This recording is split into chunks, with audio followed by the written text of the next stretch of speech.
Hey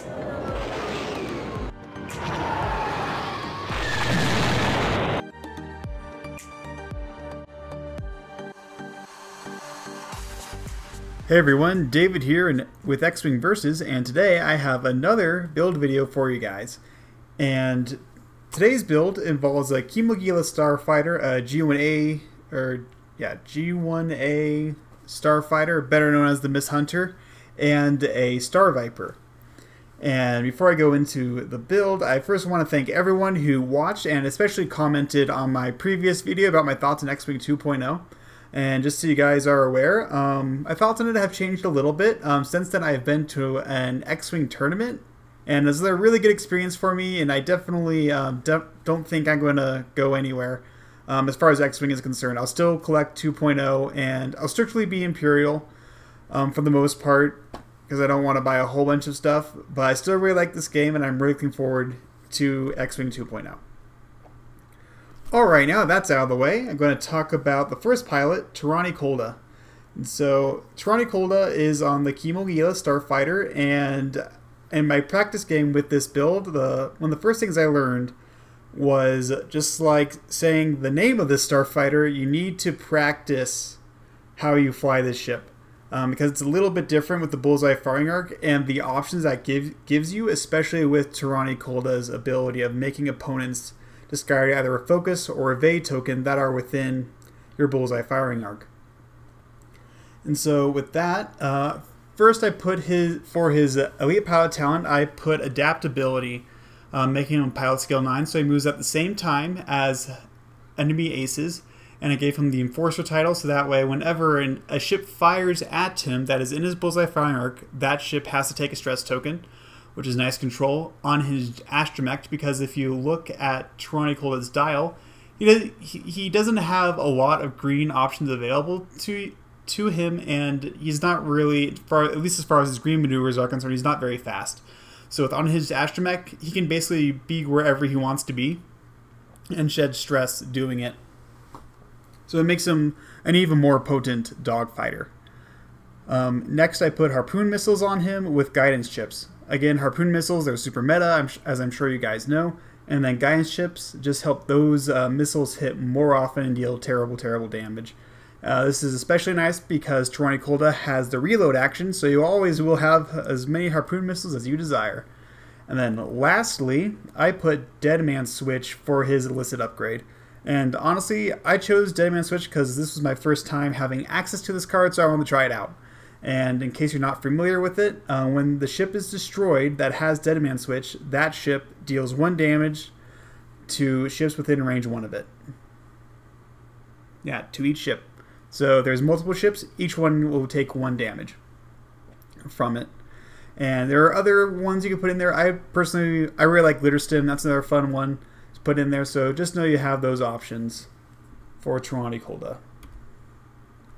And next up is Zuckuss in the Mist Hunter, and I gave him the Mist Hunter title because that only makes sense, and that gives him the barrel action, but in order to take it you have to equip the tractor beam, which is only 1 point and the title is technically free, so not a bad deal. And the tractor beam is one of the core mechanics of this build, and because with the tractor beam you can potentially barrel roll opponents into Torani Kulda's bullseye firing arc, so that way they have to suffer the effects, or if you really want you can also barrel roll them onto asteroids instead, you know, whatever floats your boat. But just the key part of this build is that you can put an enemy ship that is near Torani Kulda's bullseye firing arc into them, so that way when Torani Kulda finally shoots, they would have to discard a focus or evade token.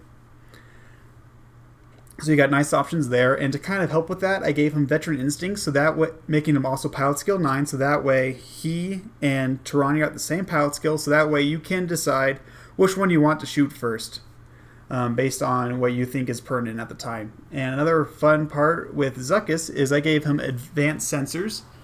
This lets him perform an action before he moves. So if you think he might land on an asteroid, you can perform a barrel roll action right then. Or you can take a target lock or something else before performing a red maneuver. And to help with the action economy, I gave him Outlaw Tech, which goes in the crew slot, and that assigns him a focus token whenever he performs a red maneuver. So that way, technically, you can get 2 actions whenever you're doing a red maneuver. So that's super great action economy. And he was a lot of fun to fly in my practice game.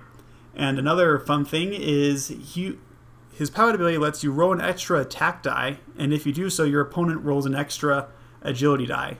So that just having that extra attack die can help you just deal more damage or make it more likely your tractor beam will hit. And so that's not always the most valuable, because let's say you're shooting at a TIE fighter. Yes, you might be rolling 4 attack dice, but your opponent is rolling 4 agility dice. So maybe not the best right there, and statistics can surprise you, as I'm sure you guys are familiar with this game. The dice can be really, really mean sometimes. So just know you're taking, like a lot of other Scum builds, you can be taking fate into your own hands by letting your opponent roll an extra die. And to round out this list, I have Thweek. And Thweek is Pilot Skill 4, and as I'm sure most of you guys are familiar, his pilot ability lets him take either an opponent's pilot ability or their pilot skill. And in my practice game, there was 10 Num, Kian Farlander, and Rex, Captain Rex. So I had lots of good options. I could either use stress tokens as focus tokens on attack. I could have, made my crits unblockable, or I could have, had suppressive fire, and I chose suppressive fire because I thought that was kind of absurd, so I just went for it, and it was a lot of fun putting that onto my opponents and reducing his attack with his own ability. It was super fun. But let's say you don't have that option, and there aren't that many good pilot abilities to choose from, then you can still just take their pilot skill, and chances are you'll be moving at the same time as an ace or a super ace, so that's just really handy. I gave him the Starviper Mark II title, making him 3 points cheaper, and lets him do curved barrel rolls with the curved 1 template. And I really like this because it gives him flexibility and allows him to move his firing arc. And I mentioned in a previous video that I have a problem with pulsed ray shields, just because yeah, I'm regaining 1 shield, but my opponent knows exactly where I'm going to be, so he can just, shoot me up and then totally undo my 1 shield and possibly kill me, depending on how much damage I have. So I love the Starviper Mark II in conjunction with Pulse Ray Shield, because that lets you, so you have to go that 1 forward, but then your opponent doesn't really know where you're going to barrel roll to and where your firing arc is going to be. So that really opens up your options to fight back. And in conjunction with that, I gave him fire control system, so that way he always had a target lock, and that kind of frees up his action for like a focus token and of course the barrel roll, so he can actually do that. But yeah, if you're concerned, you can do a focus action and then just have that for defense. So yeah, that is my Scum build for you, involving the Kimogila Starfighter and Mist Hunter expansions, and of course Thweek, the Starviper, which in a previous video I had mentioned was really difficult for me to actually include meaningfully, and I feel like this build actually, everyone has a meaningful slot in it, even Thweek. And just, yeah, this was a lot of fun making this video, and if you like this video, feel free to leave me a like or a dislike, and especially leave me your comments. I do read the comments. This is my second recording for this part, and that's because I saw a comment from Daniel Fitzgerald, I believe was his name, and shout out to you. He left me a comment and on the Rear Arc of Doom video, Scum build for Cat Scarlet, and he basically told me like he liked my videos, but my audio was terrible and just how I was speaking. So I really appreciate that. That really encouraged me, because that lets me know that you guys care and you want me to succeed. That really means a lot to me, and so I decided to pay that forward and record my content, so that way I know that I'm giving you guys my all. And just thank you guys for watching. I appreciate your time, and I hope you guys have a good one.